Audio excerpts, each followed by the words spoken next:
জিহোবকে। গম্ভীর কণ্ঠে প্রশ্ন করলো, ওদিকে কি অবস্থা জিহোব? ওপাশ থেকে জিহোবের বিচলিত কণ্ঠস্বর শোনা গেল। কোনো প্রকারে ছেলেটা নিজের কণ্ঠনালী ভেদ করে বলল, অবস্থা ততটা ভালো নয় স্যার। ইতিমধ্যে আমাদের 5 জন কর্মী বাজেভাবে আহত হয়েছে। তপ্ত নিঃশ্বাস ফেললো জাঙ্কুক। ছোট করে বলল, আসছি আমি, ততক্ষণ ওদিকটা সামলে রাখ। কল কাটলো জাঙ্কুক। দ্রুত নিজের গাড়ি বের করে চেপে বসলো তাতে। চোখ মুখ শক্ত রেখে ছুটে চলল গন্তব্যে। কিছুটা সময় অতিবাহিত হলো। রাতের গভীরতা বাড়লো আরো। সেই সাথে দিনের আলোয় ঘেরা উজ্জ্বল প্রকৃতি যেন কালো আধারে ঢাকা পড়লো। সেই আধারময় রজনীকে উপেক্ষার কাতারে ফেলে জাঙ্কুক তার গাড়িটা দাঁড় করালো গাছপালায় ঘেরা এক জঙ্গলের সম্মুখে। এমনি দিনের আলোয় এই পুরো জঙ্গল নীরব নিস্তব্ধ হয়ে পড়ে থাকলেও রাতের আধারে তা জমে ওঠে, পরিণত হয় মাদক, ইয়াবা, গাঁজা, হিরোইন ব্যবসায়ীদের আখড়ায়। রাতের আধারে কালো জগতের রমরমা ব্যবসা চলে এখানে। আর এই কালো জগতের মূল হিতা ছিলেন গমিও মির্জা। তাকে 304 ডিগ্রিতে যখন ডিম থেরাপি দেওয়া হলো, তখন নিজ থেকেই এই আস্তানার কথা স্বীকার করেছিলেন কর্তৃপক্ষের নিকট। যেহেতু তথ্যটা পাওয়ার পর সময় ব্যয় করেনি। নিজ দায়িত্ব পালনে নিজেদের বাহিনীর স্বল্প কিছু জনবল নিয়ে এসেছিল অপরাধীদের ধরার নেশায়। কিন্তু বুঝতে পারেনি গমিও মির্জা ধরা পড়ার পরে এরাও আগে থেকে হিংস্রতা নিয়ে তৈরি হয়েছিল। নিজেদের বাঁচানোর তাগিদে আগে থেকেই প্রস্তুতি নিয়ে রেখেছিল। তাই যেহেতু তার বাহিনী নিয়ে আক্রমণ চালানোর সাথে সাথে জঙ্গলের মধ্যে দুরাত্মারাও পাল্টা আক্রমণ চালায় তাদের উপর। রাতের আধারকে কাজে লাগিয়ে জঙ্গলের আনাচে কানাচে ছড়িয়ে পড়ে, যার দরুন আরো বিভাগে পড়তে হয়েছে জেহুবকে। রাতের আধারের সুযোগ নিয়ে কে কোথা থেকে আক্রমণ করছে তাও বুঝতে পারছে না ঠিক মতো। তাই তো শেষ পর্যন্ত উপায় না পেয়ে কল করেছিল জাঙ্কুককে। জাঙ্কুক নিজের গাড়ি থামানোর সাথে সাথে আরো কয়েকটা গাড়ি এসে থামলো তার গাড়ির পিছনে। সেখান থেকে প্রশাসনিক খাকি পোশাক পরিহিত বেশ কিছু জনমানবের আবির্ভাব ঘটলো। জাঙ্কুক সজাগ দৃষ্টিতে তাকালো চারপাশে। আদেশের সুরে বলল, জঙ্গলের চারদিক থেকে ঘিরে ফেলুন, একটাও যাতে এই জঙ্গল থেকে বেরিয়ে পালাতে না পারে। থামলো জাঙ্কুক। পরপর আবার আদেশের সুরে বলল, বাকিরা আমার সাথে আসুন। নিজের কথা শেষ করেই সম্মুখ পানে অর্থাৎ জঙ্গলের ভিতর দিকে পা বাড়ালো জাঙ্কুক। সাথে সাথে আদেশ মোতাবেক তার সাথে আসা বাহিনীর অধিকাংশ সদস্যরা ছড়িয়ে পড়তে শুরু করলো জঙ্গল জুড়ে।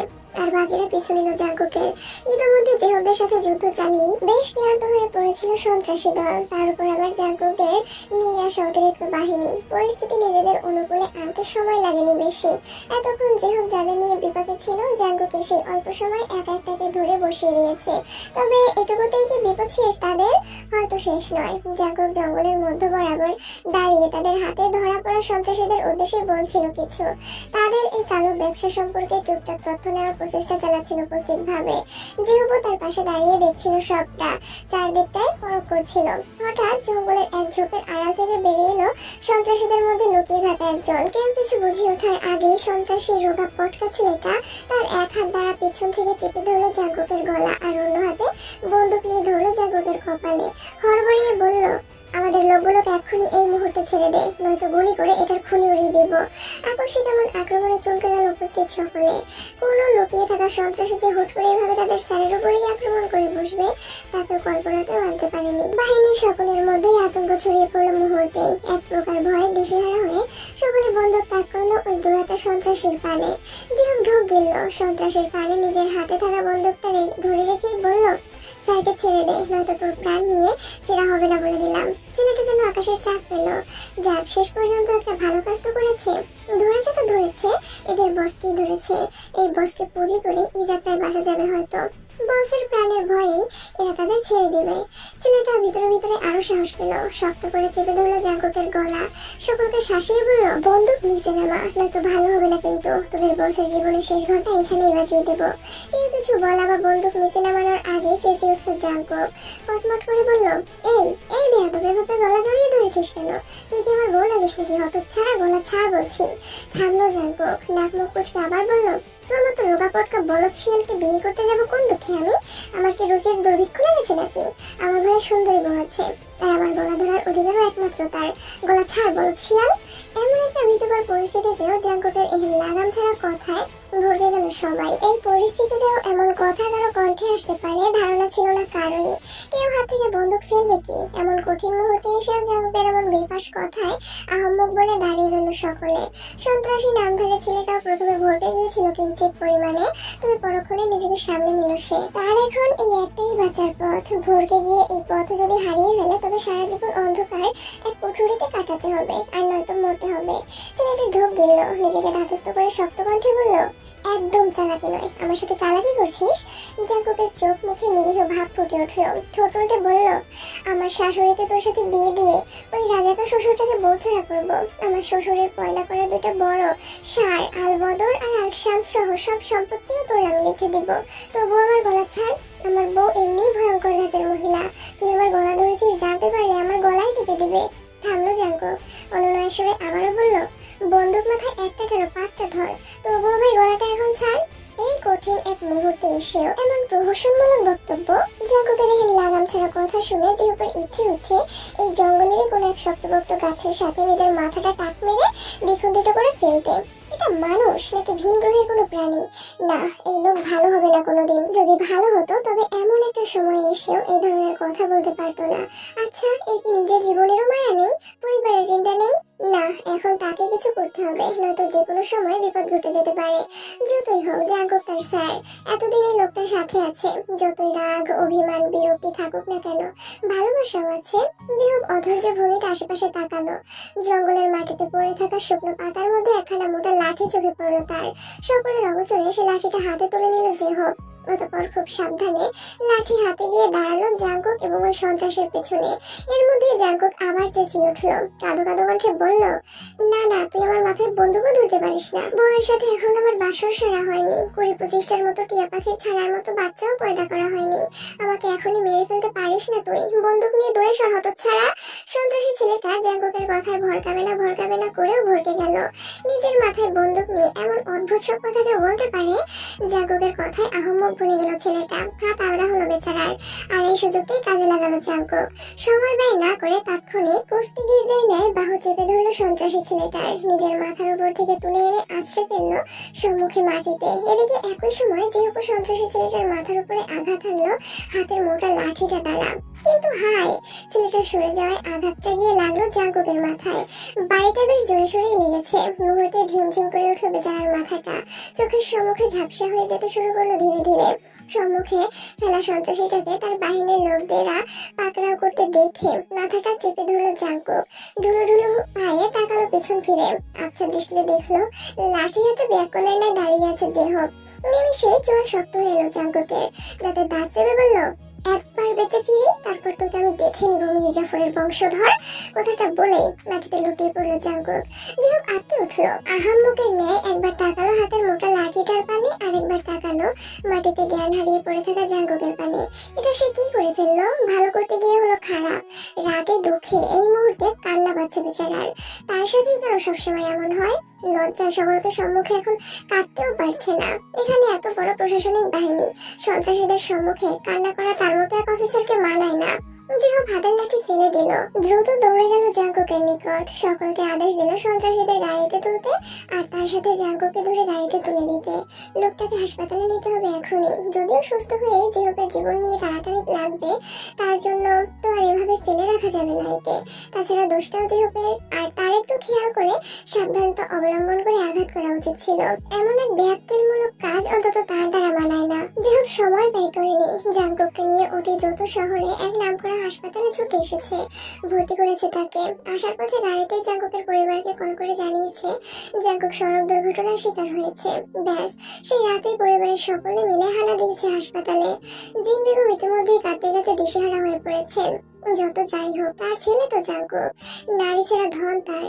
আর তাছাড়া জাঙ্কুকের সাথে যে ঝগড়া বিবাদ সর্বদা লেগে থাকে, ওটা তো সত্যি সত্যিই ঝগড়া নয়, ওটা তাদের মা ছেলেরই ভালোবাসার একটা অংশ। সকলের ভালোবাসা প্রকাশের ধরন তো আর এক হয় না, তেমনি তাদের মা ছেলের ভালোবাসা প্রকাশের ধরনটা একটু ভিন্ন। তেও এক করে দাঁড়িয়ে দাঁড়িয়ে অশ্রু বিসর্জন দিয়ে যাচ্ছে লাগাতার। জাঙ্কুক দুর্ঘটনার কবলে পড়েছে এই সংবাদ শ্রবণেই তো মেয়েটার জ্ঞান হারানোর উপক্রম হয়েছিল। বুকের ভেতরে থাকা কলিজাটা যেন দুমড়ে মুচড়ে উঠেছিল। একদিন যে পুরুষের উপরে বিরক্ত হয়েছিল, আজ সে পুরুষকে হারানোর ভয়ে দিশেহারা হয়ে উঠেছে মেয়েটা। ওই যে কথাই আছে না, মানুষ কাছে থাকলে মর্ম বোঝে না, দূরে গেলে ঠিক মর্ম বোঝে না। নেয়। তো এতদিন যে জাঙ্কুকের মর্ম একটুও বোঝেনি তেমন নয়, সে এতদিনও বুঝেছে, তবে নিজের অনুভূতি সম্পর্কে সন্দেহান ছিল। জাঙ্কুকের জন্য তার ভেতরে আগ্রহ হওয়া অনুভূতিকে ঠিক কি নাম দিবে বুঝে উঠতে পারছিল না। তবে আজ জাঙ্কুকের এই দুর্ঘটনার পরে তার সকল সংশয় সকল সন্দেহ দূর হয়েছে। মেয়েটা বেশ বুঝতে পেরেছে সে ভালোবাসে জাঙ্কুককে, ভীষণ ভালোবাসে। জাঙ্কুককে হারিয়ে সে বাঁচতে পারবে না, কিছুতেই না। এই যে এখন জাঙ্কুকের এই সামান্য দুর্ঘটনাতেও হৃদয় ব্যথা উঠেছে, তার নাজুক হয়ে উঠেছে মেয়েটা। ইচ্ছে করছে চিৎকার করে কাঁদতে, ছুটে গিয়ে একবারের জন্য জড়িয়ে ধরতে ইচ্ছে করছে জাঙ্কুক নামক পুরুষটিকে। কিন্তু আজ সে অসহায়, ভীষণ অসহায়। এতদিন জাঙ্কুক তাকে বারংবার কাছে টানতে চেয়েছে, অথচ সে ফিরিয়ে দিয়েছে। আর আজ সে নিজে জাঙ্কুকের কাছে যেতে চাইছে, কিন্তু পারছে না। তাই হৃদয় ব্যাকুল হলো। একটু এগিয়ে গিয়ে দাঁড়ালো জাঙ্কুকের কেবিনের সম্মুখে। কেবিনের স্বচ্ছ কাজ গলিয়ে তাকালো ভিতরে। সাথে সাথে মেয়েটার হৃদয়টা ছটফটিয়ে উঠলো, আখিদয় ভরে উঠলো অশ্রুকণায়। সারাক্ষণ ছটফট করে সকলকে জ্বালিয়ে বেড়া ছেলেটা তেমন নিথর হয়ে শুয়ে আছে হাসপাতালের সবুজ রাঙা বিছানায়। যদিও ডাক্তার বলেছেন তেমন গুরুতর চোট লাগেনি, কালকের মধ্যে সুস্থ হয়ে যাবে, কিন্তু মন যে মানছে না। সত্যিকারের অর্থে ভালোবাসলে ভালোবাসার মানুষের একটু ব্যথাও যে সহ্য করা কষ্টকর। তাই হাত উঠিয়ে আলতোভাবে হাত রাখলো কেবিনের স্বচ্ছ কাচের উপরে। ভাঙা ভাঙা কণ্ঠে বলল, ভালোবাসি প্রিয়। জিহক হাসপাতাল করিডোরের এক কোণে দাঁড়িয়ে আছে নিশ্চুপ ভাবে। ভিতরে ভিতরে তীব্র অনুশোচনায় দগ্ধ সে। এমন একটা কাজ কিভাবে করলো সে? এত বড় একজন দায়িত্ববান কর্মকর্তা হয়ে এইটুকু সাবধানতা তার অবশ্যই অবলম্বন করা উচিত ছিল। সে ঠিক কাকে মারছে পর্যবেক্ষণ করে নেওয়া উচিত ছিল। আজ তার হাতে লাঠির বদলে বন্দুকও তো থাকতে পারতো। যদি সে নিজের বন্দুকটা চালাতো সন্ত্রাসের উদ্দেশ্যে এবং সেই বন্দুকের গুলি লাগতো জাঙ্কুকের শরীরে, তখন কি হতো? যেখানে তাদের ডিপার্টমেন্ট তাদের বিন্দু বিন্দু বিষয়গুলোর উপরে লক্ষ্য রাখার জন্য প্রশিক্ষণ দেয়, সর্বক্ষণ চোখ কান খোলা রেখে চলতে শেখায়, সেখানে সে কিভাবে এত বড় একটা ভুল করে ফেললো? সে ভুলের অনুশোচনা তো আছেই, সাথে আরো যোগ হয়েছে জাঙ্কুকের ভয়। এইবার একবার সুস্থ হয়ে উঠলে তাকে অসুস্থ বানিয়ে ছাড়বে, তেজপাতা করে ছাড়বে জিহুপের শান্তশিষ্ট জীবনটা। জ্ঞান হারানোর আগে জাঙ্কুকের বলা শেষ কথাটা বারবার স্মরণে আসছে জিহুপের। একবার বেঁচে ফিরে তারপর তোকে আমি দেখে নিব মির্জাফরের বংশধর। এই একটা বাক্য স্মরণে আসলেই তো জিহুপের বুকটা ধরফড়িয়ে উঠছে। ভবিষ্যতে জাঙ্কুকের উদম কেলানি খাওয়ার ভয়ে জর্জরিত হয়ে পড়েছে ছেলেটা। জিহুপের আকাশ পাতাল ভাবনার মধ্যেই হঠাৎ আয়ু এগিয়ে এলো তার পানে। কিছুটা অবাক কণ্ঠে বলল, এই যে জিহুপ ভাই, আপনার হাত কেটেছে কিভাবে? আয়ুর কণ্ঠে জিহুপ নিজের চিন্তা ভাবনা থেকে বেরিয়ে এলো। হাতের পানে থাকিয়ে চমকে উঠল সে। সত্যিই তার হাত কেটেছে, কনুই থেকে বেশ অনেকটা ছুলে গেছে, রক্ত শুকিয়ে আছে হাত জুড়ে। হয়তো ওই জঙ্গলি সন্ত্রাসীদের আক্রমণে পাল্টা আক্রমণের সময় হয়েছিল, কিন্তু নিজেদের যুদ্ধ চালাতে চালাতে এদিকটা খেয়ালই করেনি। আর তারপর তো আবার জাঙ্কুকে নিয়ে ছোটাছুটি। হাতের পানে তাকানোর দিক খেয়াল আছে নাকি? তত নিঃশ্বাস ফেলল জিহুপ, কণ্ঠটা স্বাভাবিক রেখেই বলল, ওই অ্যাক্সিডেন্টের সময় সম্ভবত কেটেছে। জাঙ্কুক স্যারের সাথে ছিলাম তো। আয়ু অস্থির হলো, বিচলিত কণ্ঠে বলল, ইস কতখানি কেটেছে, আর আপনি কিনা সেই কাটা হাত নিয়ে এখানে দাঁড়িয়ে আছেন। চলুন ডাক্তারের কাছে চলুন। জিহুপ সাথে সাথে অসম্মতি জানালো আয়ুর প্রস্তাবে। জোরপূর্বক হেসে বলল, একটুখানি তো কেটেছে, এই এমনি সেরে যাবে, ডাক্তারের কাছে যেতে হবে না। আয়ুর সাথে সাথে প্রতিবাদ করলো জিহুপের কথার, বিরোধিতা করে বলল, এটা আপনার কাছে একটু কাটা, কতখানি কেটে গেছে, আবার বলছেন ডাক্তারের কাছে যাবেন না। চলুন বলছি। জিহুপ তবুও বাধা দিচ্ছিল আয়ুকে। শেষমেশ মেয়েটা উপায় না পেয়ে নিজের এক হাত বাড়িয়ে ধরলো জিহুপের ভালো হাতটা। শাসিয়ে বলল, আর একটা কথাও বলবেন না, আপনার হাত অল্প কেটেছে নাকি বেশি তা আমি বুঝে নিব, আপনি আসুন আমার সাথে। আয়ুর আকস্মিক এমন স্পর্শে কেঁপে উঠল জিহুপ। এটাই তার প্রেয়সীর থেকে প্রথম স্পর্শ। কেমন শিহরণ জাগলো হৃদয়ে। তার থেকেও ভালো লাগলো আয়ুর এই জোর করা অধিকার দেখানো। জিহুপের হৃদয়টা প্রসাদ দিতে ছেয়ে গেল। আয়ুর উপরে আর একটা কথাও বলল না সে, শুধুমাত্র মন্ত্রমুগ্ধের ন্যায় এগিয়ে চললো আয়ুর পিছু পিছু। মেয়েটা তাকে টেনে নিয়ে ঢুকলো এক কেবিনে। এত রাতে এই অল্প স্বল্প চিকিৎসার জন্য ডাক্তার খুঁজে না পাওয়া গেলেও একজন নার্সের শরণাপন্ন হলো তারা। নার্স মহিলাটি তার চিকিৎসার সরঞ্জাম নিয়ে বসলো জিহুপের পাশে। নিজের মতো করে ওষুধ লাগাতে শুরু করলো হাতে। তবে সেদিকে কোনো খেয়ালই নেই জিহুপের। সে এখনো এক দৃষ্টিতে তাকিয়ে রয়েছে আয়ুর পানে। জিহুপকে এভাবে তাকিয়ে থাকতে দেখে কপাল কুঁচকাল মেয়েটা। এক ভ্রু নাচিয়ে প্রশ্ন করলো, সমস্যা কি? আমার দিকে এভাবে তাকিয়ে আছেন কেন? অপ্রস্তুত হলো জিহুপ। সাথে সাথে দৃষ্টি নত করলো সে। আমতা আমতা করে বলল, এমনি। ভোরের আলো ফুটেছে, রাতের নিস্তব্ধতা কাটিয়ে ব্যস্ত হয়ে পড়েছে পুরো শহর। জাঙ্কুকের জ্ঞান ফিরেছে মাত্রই। ঘুমের ইনজেকশনের গুণে বেশ অনেকক্ষণই বেহুশের মতো পড়েছিল সে। জ্ঞান ফিরতে পিটপিট করে চোখ খুলল জাঙ্কুক। চোখের সম্মুখে দৃশ্যমান হলো হাসপাতালের শুভ্র রাঙা ছাদটা। ছেলেটা তৎক্ষণাৎ আবার চোখ বন্ধ করে নিল। একটু নড়চড়ে উঠতে অনুভব করলো ঘাড়ে ব্যথা হচ্ছে ভীষণ, আবার হাতের উপরেও ভারী ভারী ঠেকছে। জাঙ্কুক ঘাড় ঘুরিয়ে তাকালো পাশে। আবার চোখ মেলতেই চোখের সম্মুখে ভেসে উঠল প্রেয়সীর ঘুমন্ত মুখশ্রী। তে তার হাতের উপরে মাথা দিয়ে নিশ্চিন্তভাবে ঘুমিয়ে আছে। জাঙ্কুকের অস্থি হাসি ফুটে উঠল। কি স্নিগ্ধ লাগছে মেয়েটাকে। ঘাড়ে এবং হাতে ব্যথা অনুভব করলেও হাতটা আর সরালো না সে। নিজ স্ত্রীকে একটু শান্তিতে ঘুমাতে দেওয়ার জন্য হাতটা আরো ছড়িয়ে দিল, আর অন্য হাত দ্বারা বিলি কেটে দিতে শুরু করলো স্ত্রীর চুলের ভাঁজে। এর মধ্যে একজন নার্স সকালের চেক আপের উদ্দেশ্যে ঢুকলেন কেবিনের দরজা থেকে। জাঙ্কুককে চেয়ে থাকতে দেখে সে হাসি মুখে বললেন, উঠে গেছেন? এটুকু বলতেই তাকে হাত উঠিয়ে থামিয়ে দিল জাঙ্কুক। ফিসফিসিয়ে বলল, আস্তে কথা বলুন, আমার স্ত্রী ঘুমাচ্ছে। নার্স মহিলাটি হাসলেন। তিনিও জাঙ্কুকের মতো ফিসফিসিয়ে বললেন, স্ত্রীকে ভালোবাসেন ভীষণ? জাঙ্কুক লাজুক হাসলো, উপর নিচ মাথা জাগিয়ে বলল, নার্স মহিলাটি আর কথা বাড়ালেন না। নিজের মতো করে জাঙ্কুকের চেক আপ করে চলে গেলেন কেবিন থেকে। তবে কেবিনে চুপ থাকলেও কেবিনের বাইরে গিয়ে আর চুপ রইলেন না। জাঙ্কুকের বাড়ির সকলকে জানিয়ে দিলেন জাঙ্কুকের জ্ঞান ফেরার কথা। ব্যাস, আর কে শুনে কার কথা। যে হোক ব্যতীত সকলে হুড়মুড়িয়ে ঢুকতে শুরু করলো জাঙ্কুকের ক্যাবিনে। সকলের টুকটাক শব্দ কর্ণে পৌঁছাতে ঘুম ভেঙে গেল তের। সাথে সাথে মেয়েটা লজ্জায় আড়ষ্ট হয়ে পড়লো। রাতে খুব বড় মুখ করে সবাইকে বলেছিল সে জাঙ্কুকের কাছে থাকবে, স্বামীর সেবা করবে, অথচ সেই কিনা ঘুমিয়ে পড়লো। তে এলোমেলো দৃষ্টি ফেললো, ওয়াশরুমের দোহাই দিয়ে দ্রুত কেটে পড়লো সকলের সম্মুখ থেকে। তে চলে যাওয়ার সাথে সাথে জাঙ্কুক কটমট করে তাকালো সকলের পানে। তাতে দাঁত চেপে বিড়বিড়িয়ে বলল, সব শত্রুর দল আমার। বোটের সাথে একটু ভালো মুহূর্ত কাটাচ্ছিলাম, তাও সহ্য হলো না কারো। সময়ের কাটা ঘূর্ণায়মান। সে ঘুরতে ঘুরতে সকালের সময় পেরিয়ে বিকালের দিকে গড়িয়েছে। জাঙ্কুকের মাথার চোট ততটা গাঢ় না হওয়ায় তাকে হাসপাতাল থেকে সসম্মানে রিলিজ করে দেওয়া হয়েছে ইতিমধ্যেই। যদিও হাসপাতাল কর্তৃপক্ষ একটা দিন পর্যবেক্ষণে থাকতে বলেছিল, কিন্তু জাঙ্কুক রাজি হয়নি। এই হাসপাতাল, এখানকার ওষুধ গন্ধ এসব বরাবরই অপছন্দের তালিকায় তার।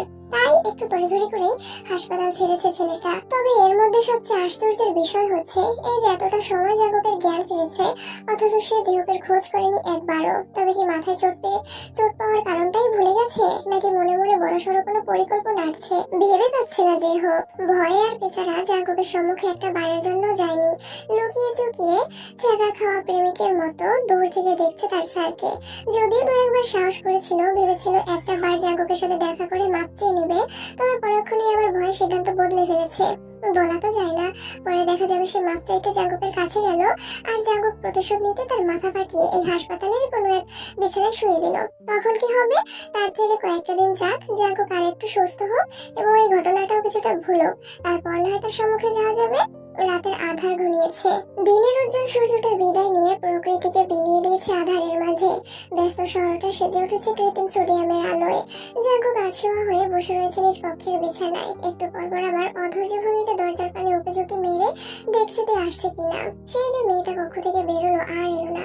হাসপাতালে তো নিজ পরিবারের জনগোষ্ঠীর কৃপায় বইয়ের মুখটা পর্যন্ত ভালোভাবে দেখার সুযোগ পায়নি জাঙ্কুক। তারপর এলো বাড়িতে, ভেবেছিল এখানে এসে অন্তত বইয়ের সাথে একান্তে সময় কাটানোর সুযোগ পাবে। গতকাল রাতে, অর্থাৎ মাথা ফাটার আগে তের সাথে তার কথা বলার যতটুকু সৌভাগ্য হয়েছিল, তাতে জাঙ্কুক এইটুকু অন্তত বুঝেছিল তের হৃদয়ে তার জন্য অনুভূতির সঞ্চার ঘটেছে। তবে তখন তাড়াহুড়োতে থাকায় এই বিষয়ে তের সাথে আর কথা বাড়াতে পারেনি বেচারা। অন্তত হয়ে ছুটেছে জঙ্গলে, আর তারপর হাসপাতাল। জাঙ্কুকের জ্ঞান ফেরার পরে যখন এই বিষয়টা আবার তার মাথায় হানা দিয়েছে, তখন থেকে সে উতলা হয়ে উঠেছে তের সাথে একটা বার একান্তে কথা বলার জন্য। সে যা ভেবেছে সেটাই সঠিক কিনা নিশ্চিত হতে দিশেহারা হয়ে উঠেছে জাঙ্কুকের হৃদয়। অথচ তার পরিবারও তাকে একটু শান্তিতে বইয়ের কাছে থাকতে দিচ্ছে না। তার বউ তো বই, পাষাণ মহিলা একটা, যতটা পারছে পালিয়ে বেড়াচ্ছে। জাঙ্কুকের ভাবনা চিন্তার মাঝেই তে হাতে খাবারের প্লেট নিয়ে ঢুকলো কক্ষে। এগিয়ে গিয়ে প্লেটটা বিছানার উপরে জাঙ্কুকের সম্মুখে রেখে বলল, খেয়ে নিন তাড়াতাড়ি, এরপর ওষুধ আছে আপনার। জাঙ্কুক এবার তাকালো খাবার প্লেটের দিকে। বড়ক্ষণে এবার দৃষ্টি ঘুরলো তের পানে। বেশ স্বাভাবিক কণ্ঠেই বলল, খাইয়ে দাও। তে ভ্রু কুঁচকালো, কপালে ভাঁজ ফেলে বলল, কেন, আপনার হাতে কি হয়েছে? নিজের হাতে খেয়ে নিন। জাঙ্কুক ঠোঁট উল্টে দিল, বাচ্চাদের মতো করে বলল, আমি অসুস্থ বউ। তের কুচকানো ভ্রুদয় আরো কুচকে এলো। আঁখি হৃদয় ছোট ছোট করে এসে বলল, মাথায় পেটেছে, হাত দুটো তো ঠিকঠাক একদম সোজা লাঠির মতোই আছে, তাহলে নিজের হাতে খেতে সমস্যা কি? জাঙ্কুক চোখে মুখে বিষণ্ণ ভাব ফুটিয়ে তুলল, কাঁদো কাঁদো কণ্ঠে বলল, এই অবস্থাতেও তুমি আমার সাথে এমন ব্যবহার করছো বউ? আমার মতো কবলের স্বামীর জন্য তোমার কি একটু মায়া লাগছে না? এতটা পাষাণ তুমি কিভাবে হচ্ছ বউ? ওই সিনেমার নায়িকাদের মতো আমার অসুস্থতায় তোমার বুকটা কি একটুও কেঁপে কেঁপে উঠছে না? জাঙ্কুকের আমার অভিনয় মিশ্রিত বাক্য শ্রবণে বিরক্ত হলো তে। আমার মায়াও লাগলো ভীষণ। যতই হোক জাঙ্কুক অসুস্থ, মাথা কাটলেও সেটা তো অসুস্থতাই।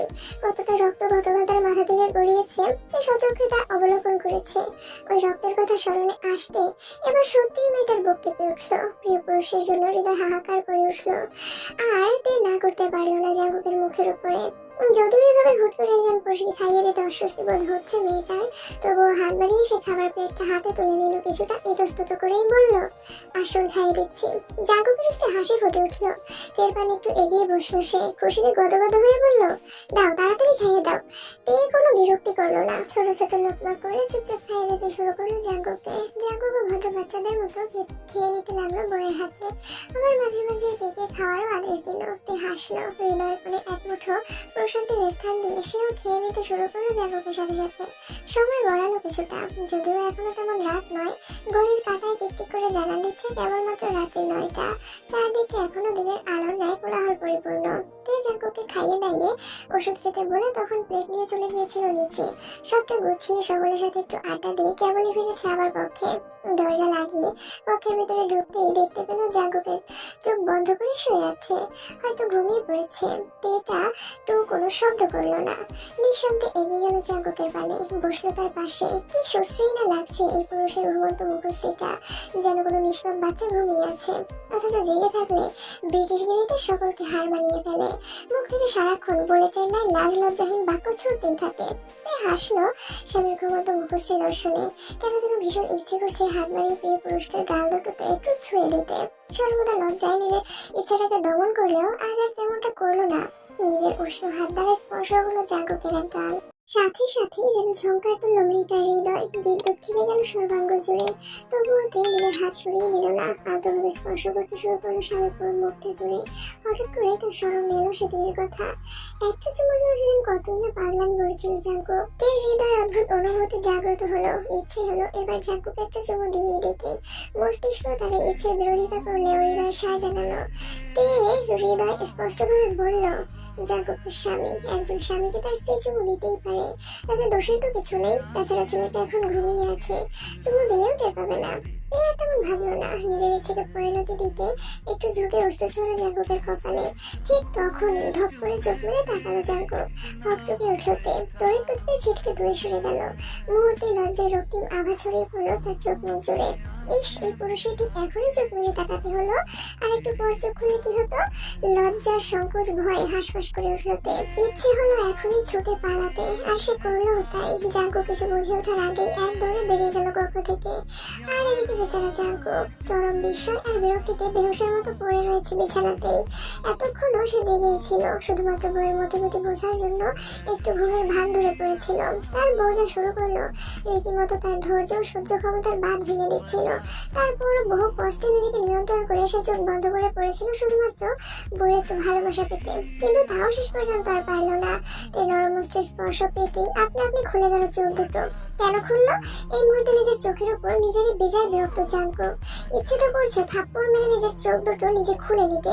কি হতো আর কিছুক্ষণ পরে চোখ দুটো খুললে? তাহলে হয়তো বরফের আরো দু চারটা চুমু কপালে জুটতো।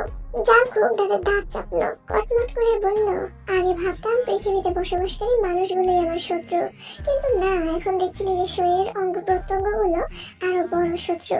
বেইমান অঙ্গ প্রত্যঙ্গ, আমার খাস আমার করিস, আবার আমার সাথে নিমখারামি করিস। রাত 12টার অধিক, বাড়ির মানুষ ইতিমধ্যে ঘুমিয়ে পড়েছে প্রায় সবাই। চারদিকটাও ধীরে ধীরে নীরব নিস্তব্ধ হয়ে পড়েছে। সন্ধ্যায় শহরের বুকে প্রজ্বলিত হওয়া আলোগুলো এখন নিভে গেছে অনেকটা। জাঙ্কুক অস্থির ভঙ্গিতে পায়চারি করছে নিজ কক্ষে। তাই এখনো ঘরে ফিরেনি। সেই যে লজ্জায় কক্ষ থেকে দৌড়ে পালালো, আর তার দেখা নেই। জাঙ্কুক আরো কিছুটা সময় নিয়ে অপেক্ষা করলো তেল। শেষে অধৈর্য হয়ে নিজেই বেরিয়ে পড়লো কক্ষ থেকে। আশেপাশে একবার দৃষ্টি ঘুরিয়ে পা বাড়ালো আয়ুর কক্ষের পানে। বাড়িতে বসবাসকারী পুরুষদের কক্ষে তো আর যাওয়া যাবে না মেয়েটার। আর অন্যান্য যারা আছে আয়োগুলো তো বাকি সবাই জোড়ায় জোড়ায় কপতি, তাদের পক্ষেও যাওয়া সম্ভব নয়। তাহলে তে আয়োর কক্ষেই আছে। জাঙ্কুক গিয়ে দাঁড়ালো আয়োর কক্ষের সম্মুখে, হাত দিয়ে আলতোভাবে টোকা দিল কক্ষের দ্বারে। প্রথমবারে দরজা না খুলেও দ্বিতীয়বারে দরজা খুললো আয়ো। সম্মুখে না তাকিয়েই বিরক্তি ভরা কণ্ঠে বলল, এত রাতে কি সমস্যা? জাঙ্কুক তীক্ষ্ণ দৃষ্টিতে তাকালো আয়োর পানে, থমথমে কণ্ঠে বলল, তোর ভাবি তোর কাছে। জাঙ্কুকের কণ্ঠস্বর শ্রবণে কেঁপে উঠল আয়ো। একটু আগে চোখে জুড়ে থাকা ঘুম ঘুম ভাবটা উবে গেল নিমিষেই। চোখ বড় বড় করে সে তাকালো জাঙ্কুকের পানে, আমতা আমতা করে বলল, জি ভাইয়া, তখন এসেছিল, পরে ঘুমিয়ে পড়েছে, অনেক ডাকাডাকির পরও ওঠেনি। থামলো আয়ো, আবার বলল, আমি এখনই তুলে দিচ্ছি, ভাবিকে একটু দাঁড়াও। তপ্ত নিঃশ্বাস ফেললো জাঙ্কুক, থমথমে কণ্ঠে বলল, তার প্রয়োজন নেই, তুই শুধু দরজা থেকে সরে দাঁড়া। জাঙ্কুকের আদেশ আসতেই আয়ো দরজা থেকে সরে দাঁড়ালো। জাঙ্কুকের সময় নষ্ট না করে লম্বা লম্বা কদমে কক্ষের ভিতরে ঢুকে পড়লো। বিছানার কাছে গিয়ে খুব সাবধানে কোলে তুলে নিল তেকে, যাতে তার ঘুম ভেঙে না যায়। অতঃপর বউর ঘুমতো মুখশ্রীর পানে তাকে বিড়বিড়িয়ে বলল, কোথায় আমি অসুস্থ তাই বউ সেবা করবে তা না, এই রাত বেড়াতে বউকে কোলে নিয়ে আমার দৌড়াদৌড়ি করতে হচ্ছে। ভোরের আলো ফুটেছে, রাতে নীরবতায় ঢাকা শহরটা একটু একটু করে ব্যস্ত হয়ে পড়তে শুরু করেছে। যানবাহনের টুকটাক প্যাপা ধ্বনিতে ভেসে আসছে ইতিমধ্যেই।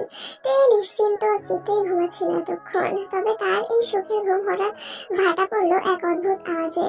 কেমন ড্রিম ড্রিম করে কানের কাছে বেজে গেছে আওয়াজটা। তার ঘুম ভাঙলো, তবে সে চোখ খুললো না। আখিদয় বন্ধ রেখে বোঝার চেষ্টা করলো ওই আওয়াজের উৎসটা। এই শুধু যে আওয়াজ আসছে তা তো নয়, একটু পর পর তার মাথাটাও কেঁপে কেঁপে উঠছে। তবে কি শহরে ভূমিকম্প শুরু হয়েছে?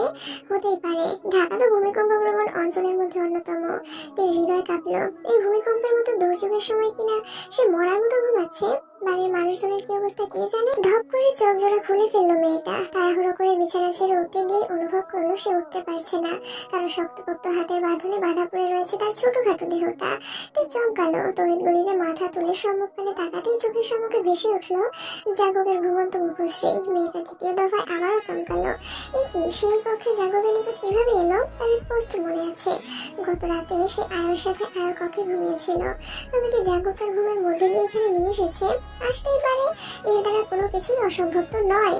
লজ্জাহীন ব্রিটিশ পুরুষ একটা। তের আকাশ পাতাল ভাবনার মধ্যে হঠাৎ খেয়ালে এলো একটু আগে জিম জিম আওয়াজটার কথা। ওই আওয়াজটা তাহলে কোথা থেকে আসছিল? তে কৌতূহল বশত আবারও মাথা রাখলো জাগবের বক্ষে, কান পেতে শুনলো স্বামীর হৃদস্পন্দনের শব্দ।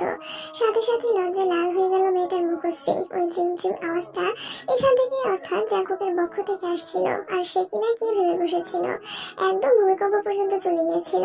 তে আর উঠলো না জাগবের বক্ষ থেকে। মাথা এলিয়ে গভীর মনোযোগের সাথে শুনতে শুরু করলো স্বামীর হৃদস্পন্দনের আওয়াজ। হঠাৎ মেয়েটার স্মরণ এলো গতকাল রাতের চুমুর ব্যাপারটা। ওই চুমু খেয়েই তো পালিয়েছিল সে। তার লজ্জা বাড়লো আরো। লাজে আড়ষ্ট হয়ে জাঙ্কুকের বক্ষ থেকে মাথা তুললো। এখনই তাকে পালাতে হবে এখান থেকে, নয়তো একবার জাঙ্কুকের ঘুম ভাঙলে তাকে লজ্জায় মাটির মধ্যে ডুবে যেতে হবে। তাই আস্তে ধীরে নিজের কোমর থেকে জাঙ্কুকের হাতটা সরাতে চাইলো। তা তো পারলোই না, উল্টো জাঙ্কুক আরো শক্ত করে কোমর চেপে ধরলো তেল। ঘুম জড়ানো কণ্ঠে বলল, কি সমস্যা কি? সকাল সকাল এমন যুদ্ধ লাগিয়েছো কেন? ঘুমোতে দাও একটু। তে ভরকালো, সাথে অপ্রস্তুত হলো বেশ। এই লোকটার ঘুম কি সর্বদা সঠিক সময়ই ভেঙে যায়? কাল কত সাহস করে, কতটা অনুভূতি নিয়ে একটা চুমু খেতে গিয়েছিল, ঠিক তখনই ঘুমটা ভেঙে যায় এই ব্রিটিশ লোকটার। আবার আজ এখনো এমনটাই ঘটলো। নিজেকে জাঙ্কুকের বাঁধন থেকে ছাড়িয়ে পালানোর পরে ঘুম ভাঙলে কি সমস্যা হতো? তা না, মেয়েটা জাঙ্কুকের কথাকে উপেক্ষা করে আবারও নিজেকে মুক্ত করতে উদ্যত হলো। হাসপাস করে বলল, আপনি যতক্ষণ ইচ্ছে ঘুমান, আমাকে তো উঠতে দিন। জাঙ্কুক নিজের চক্ষুদা বন্ধ রেখে জবাব দিল, আমি যতক্ষণ না উঠবো তুমি উঠতে পারবে না, সুতরাং চুপচাপ আমার বুকে শুয়ে থাকো। তে অবাক হলো, কপাল কুচকে বলল, এ কেমন কথা? আর তাছাড়া আমার কাজ আছে, ছাড়ুন আমাকে। জাঙ্কুক তৎক্ষণাৎ উত্তর দিল না কোনো। একটু সময় নিয়ে হুট করে তেকে ঝাঁপটে ধরে ঘুমিয়ে পড়লো। নিজের অবস্থানের পরিবর্তন ঘটিয়ে নিজের শরীরটা ছেড়ে দিল তার শরীরের উপর। মুখ গুজলো মেয়েটার ঘাড়ে, ঘোর লাগা কণ্ঠে বলল, তোমার সব কাজ এখন আমার সাথে, আমি ব্যতীত তোমার কোনো কাজ নেই। আকস্মিক জাঙ্কুকের এমন প্রগাঢ় স্পর্শে কেঁপে উঠল তে। ছেলেটার উষ্ণ নিঃশ্বাসের ছোঁয়া ঘাড়ে পড়তে সে সিঁড়িয়ে উঠল সর্বাঙ্গ জুড়ে। তবে এই অনুভূতি দীর্ঘস্থায়ী হলো না খুব বেশিক্ষণ। তার আগে চেঁচিয়ে উঠল মেয়েটা, গলা বাড়িয়ে বলল, আল্লাহ গো, এটা হাতি নাকি মানুষ? আপনার এই হাতির মতো দেহ সরান আমার উপর থেকে, নয়তো আমার চ্যাপ্টা হয়ে যেতে সময় লাগবে না বেশি। জাঙ্কুক শুনলো তের কথা, কুট করে একটা কামড় বসিয়ে দিল মেয়েটার ঘাড়ে। অতঃপর সেই স্থানে নাক ঘষতে ঘষতে বলল, আমার ভার বহন করার অভ্যাস করে নাও জান। এরপর থেকে এই ভারই তোমাকে বয়ে বেড়াতে হবে সারা জীবন। এর কান গরম হলো। ছি, কি নির্লজ্জ কথাবার্তা! এই লোকের মুখে কি কিছুই আটকায় না? তিনি যে দুই হাত দিয়ে জ্যাকবকে সরিয়ে দিতে চাইলো। কপট রাগ দেখিয়ে বলল, অসভ্য নির্লজ্জ পুরুষ একটা, উঠুন আমার উপর থেকে। জ্যাকব তীর ঘাট থেকে মাথা তুললো। প্রিয়তমা স্ত্রীর মুখ পানে তাকিয়ে হুট করেই বলল, ভালোবাসি বউ। তে থমকালো, হৃদয়ে এক অজানা প্রশান্তি অনুভব করলো যেন। এর আগেও দু একবার এই মানুষটার কণ্ঠে ভালোবাসি শব্দটা শুনেছে তে, তবে এমন অনুভূতি হয়নি কখনো। তাহলে আজ কেন হলো? সেও জ্যাকবকে ভালোবাসে বলে? হয়তো তাই। তার চোখে তাকালো জ্যাকবের পানে, মৃদু কণ্ঠে বলল, ধন্যবাদ। জ্যাকব ভ্রু কুঁচকালো, কপালে ভাঁজ ফেলে প্রশ্ন করলো, ভালোবাসা বলে ধন্যবাদ দিতে হয়? তাই ঠোঁট টিপে হাসলো, এদিক ওদিক চোখ ঘুরিয়ে বলল, সবকিছুর উত্তর দেওয়ার জন্য একটা সঠিক সময়ের প্রয়োজন। সেই সঠিক সময়টা কবে আসবে? অতি শীঘ্রই। জ্যাকব হাসলো, একটু ঝুঁকে গেল তীর পানে। মেয়েটার অস্ত্রের নিকট নিজের অস্ত্র নিয়ে মৃদু কণ্ঠে বলল, আমি অপেক্ষায় রইলাম, তবে এখন আমরা একটা চুমু প্রাপ্য। তাছাড়া কাল রাতের একটা ধারবাকিরও তো ব্যাপার আছে, তাই না? আড়ষ্ট হলো, সে ঠিক জানতো এই লোক ঘুম থেকে উঠেই গতকালকের বিষয় নিয়ে নাড়াচাড়া শুরু করবে। ইতস্তত করলো, আমতা আমতা করে বলল, একদম না। আপনার বাসি মুখে একদম উল্টাপাল্টা কাজ করার চেষ্টাও করবেন না। জাগতের মুখশ্রী থমথমে আকার ধারণ করলো, বেশ গুরুত্বের সাথে বলল, চুমু খাওয়ার ক্ষেত্রে আমি বাসি টাসি মানতে পারবো না। সকাল বিকাল দুপুর যখন ইচ্ছে আমি আমার বউকে চুমু খাবো। কথাটা বলে জাগত আরেকটু এগিয়ে গেল তার অস্ত্রের পানে। দুজনের অস্ত্র যখন প্রায় ছুঁই ছুঁই, তখন হুট করেই তাই দুই হাতে চেপে ধরলো নিজের অস্ত্র। কপট রাগ দেখিয়ে বলল, একদম অসভ্যতাম করার চেষ্টা করবেন না। জাগত মুখ ফুলালো, থমথমে কণ্ঠে বলল, ঠিক আছে, চুমু খাবো না। তোমাকে চুমু খেতে আমার বয়েই গেছে। আমি শুধুমাত্র গত রাতের ধারবাকিটা শোধ করতে চাইছিলাম, এই যা। এই মুখে হাত রেখেই জবাব দিল, আপনার ধারবাকি শোধ করার দরকার নেই, সরুন আমার উপর থেকে। জাগত আর বিরক্তি করলো না, থমথমে মুখ নিয়ে উঠে বসলো তার উপর থেকে। মেয়েটা যেন এতক্ষণে হাত ছেড়ে বাঁচলো, অস্ত্র থেকে হাত সরিয়ে উঠে বসলো সে। আর এটাই ছিল তার চরম ভুল। তুই উঠে বসতেই তাকে ঝাঁপটে ধরলো জাগো। নিজের দুই হাত দ্বারা মেয়েটার দুই হাত শক্ত করে ধরে বলল, এবার যেমন আগে তুমি যাবে কই বউ? তুই হক চকালো, চোখ বড় বড় করে বলতে চাইলো কিছু একটা, কিন্তু সে সময় পেল না বেচারি। তার আগেই জাকব শব্দ করে বাচ্চাদের ন্যায় এলো পাথারে চুমু খেতে শুরু করলো তার মুখ জুড়ে। মেয়েটা অতিষ্ঠ হয়ে উঠলো মুহূর্তেই।